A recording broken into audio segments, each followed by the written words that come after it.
Sukarno was born in 1901 in Java, the dominant Indonesian island. He grew up under the demeaning rule of Dutch colonialism.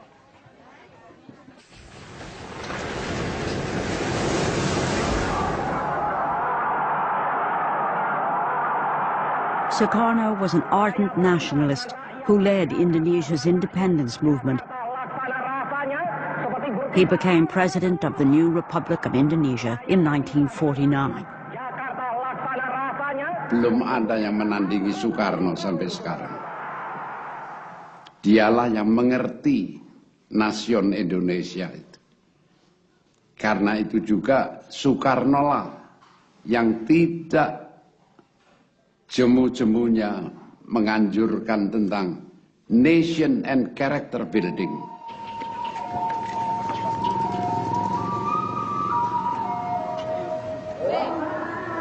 President Sukarno's ambition was to unite a new nation from a clash of cultures, languages, and the world's main religions.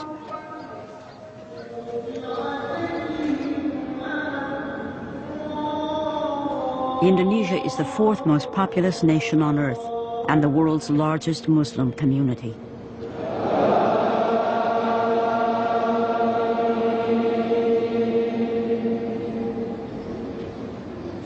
Kepribadian banteng.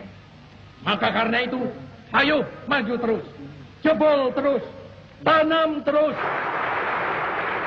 Sukarno thought he could preserve his own one-man rule by balancing the competing ideologies inside his country. I tolerate all ideologies. The nationalist ideologies, the religious ideologies, the communist ideologies. So far, they are not making trouble or damage to the Indonesian state. Sukarno's balancing act might have succeeded indefinitely if the Cold War hadn't been raging outside Indonesia, where the domino theory held sway. Here's Indochina. If Indochina falls, Thailand is put in almost impossible position. The same is true of Malaya with its rubber and tin. The same is true of Indonesia. If this whole part of Southeast Asia goes under communist domination or communist influence, Japan must inevitably be oriented toward the communist regime. America says welcome in a big way to President Sukarno. Vice President Nixon and State Secretary Dulles are on hand at Washington's National Airport. As leader of the highly strategic Indonesian domino, Sukarno was courted by leaders on both sides of the Cold War. He attempted a policy of neutrality, believing this was the best way for his young nation to gain assistance from East and West. May God give us, America and Indonesia, the best friendship which has ever existed between two nations.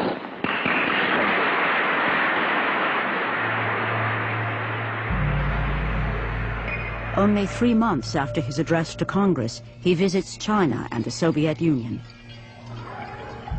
This was interpreted by Washington as going over to the communist enemy.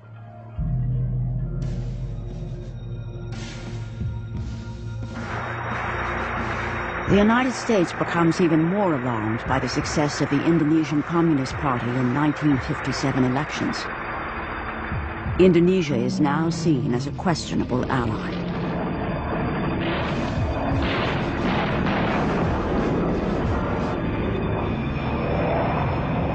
In the largest covert operation since World War II, President Eisenhower backs rebellions against Javanese rule in the outer islands.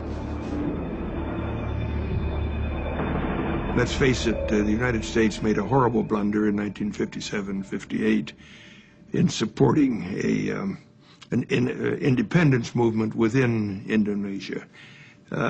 It was a disaster. We should never have been in it in the first place, and if we were, we shouldn't have been in it the way we were. American involvement was revealed when a U.S. pilot was shot down.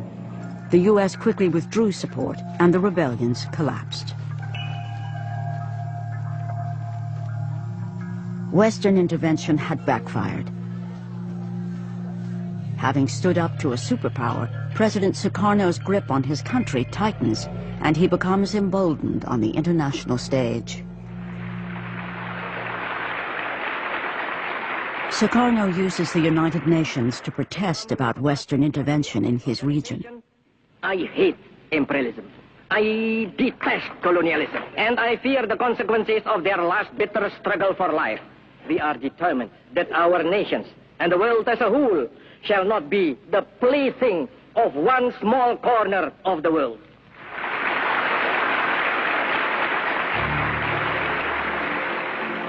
Shortly afterwards, Britain moves to form the new state of Malaysia on Indonesia's border. Sukarno is not consulted. Incensed, he launches a military campaign against British forces to crush Malaysia.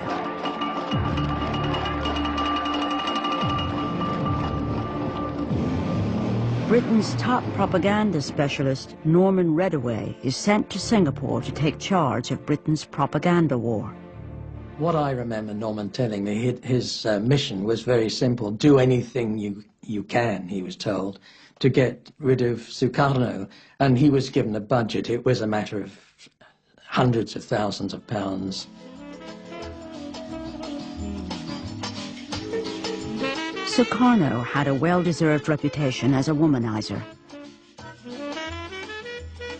The CIA had tried to undermine him in the eyes of his people by producing a pornographic film with a body double wearing a Sukarno mask.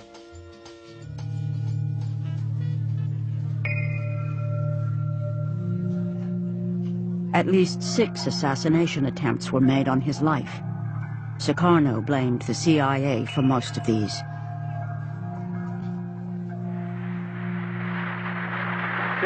National Congress of the Indonesian Communist Party open. By the 1960s, under the leadership of Chairman Aidit, the PKI had become the largest communist party outside China and the Soviet Union, with over 3 million members. The personal appearance of President Sukarno increases the atmosphere of unity of this gathering. Sukarno himself is a nationalist, not a communist, but he depends on the Communist Party because it can mobilize mass support for his political objectives. In return, Sukarno protected the PKI by banning anti-communist press and by restraining the army, also a potent political force in Indonesia. The chairman of the Communist Party had outlined a new approach of a kind of parliamentary road to power. At the same time, the Indonesian army was fairly unique because it operated also like a political party. And in that sense, the Communist Party and the army were in competition with each other, all from the village level up to the capital city. The West, as well as many Indonesians, fear the country is in danger of falling into communist hands. Supporting the army is seen as the best hope for the anti-communist cause. With the PKI growing rapidly under Sukarno's protection, the lines are drawn for an inevitable showdown.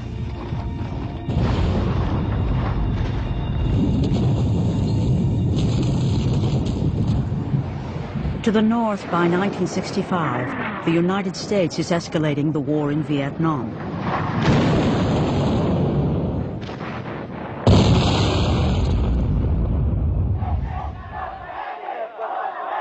In protest, U.S. buildings in Indonesia become a target.